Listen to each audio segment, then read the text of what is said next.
Hey everybody, welcome back to our channel Editing 24/7. So in this video, I'm going to show you how to clear already the search result in Canva. It's very simple. All you have to do is follow along.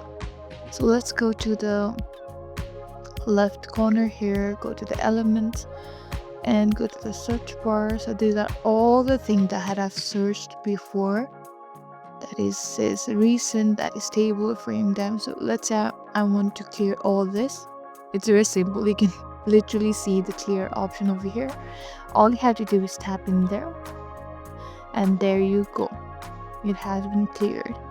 All your recent history has been cleared. I hope this video was helpful. If so, don't forget to like, share and subscribe to our channel Editing 24/7. Yeah, we'll see you in the next video. Thank you for watching.